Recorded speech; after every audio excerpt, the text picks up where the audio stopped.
తెలంగాణ తొలి ముఖ్యమంత్రి బీఆర్ఎస్ అధినేత కేసీఆర్ కు సిట్ నోటీసులు గోడపై అతికించడం అత్యంత అనుచితమని ఉద్యమకారుడు మల్లికార్జున్ యాదవ్ తీవ్రంగా ఖండించారు.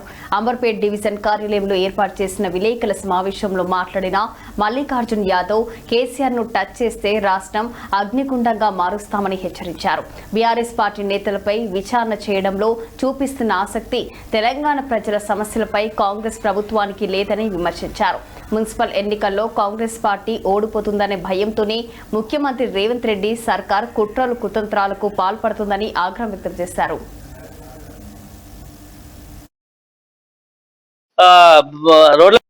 రోజు ప్రభుత్వం ఫోన్ ట్యాపింగ్ కేసులో సిట్ ఏదైతే నోటీసులు ఇచ్చి రోజు విచారణ పేరుతో కేసీఆర్ గారిని వేధిస్తుందో దాన్ని బీఆర్ఎస్ శ్రేణులు తీవ్రంగా ఖండిస్తూ ప్రజాక్షేత్రంలో అన్ని కూడలలో దిష్టి బొమ్మల దహనం చేస్తూ నిరసన వ్యక్తం చేయాలనుకున్న తరుణంలో ఇలా ప్రజలు రోడ్ల మీదకి వస్తున్న తరుణంలో ఇలా పోలీసుల్ని అడ్డం పెట్టుకొని ప్రభుత్వం నాయకుల్ని మొత్తం హౌస్ అరెస్ట్ చేస్తూ ఎక్కడికక్కడ నిర్బంధించే ప్రయత్నం చేస్తుంది.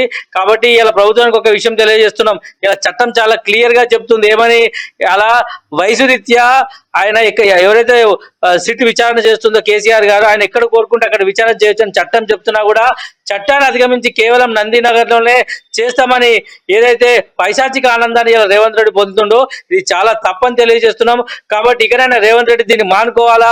రేవంత్ రెడ్డి తప్పులు అయిపోయినాయి. ఇక రేవంత్ రెడ్డి ఈ రోజు ఒకవేళ కేసీఆర్ మీద ఎటువంటి చర్య తీసుకున్నా రేవంత్ రెడ్డి ప్రభుత్వ పతనానికి నాంది పలికే రోజు ఈ రోజు కాబోతుంది. కాబట్టి ఇక రేవంత్ రెడ్డి ఏదైతే అభిమన్యుని వంద తప్పుల్లాగా రేవంత్ రెడ్డి వంద తప్పులు అయిపోయినాయి ఇలా కేసీఆర్ విచారణతో రేపటి నుంచి రేవంత్ రెడ్డి ప్రభుత్వానికి ఏదైతే ప్రభుత్వం కూలబోతుందో దానికి కౌంటర్ మొదలైందని తెలియజేస్తున్నా.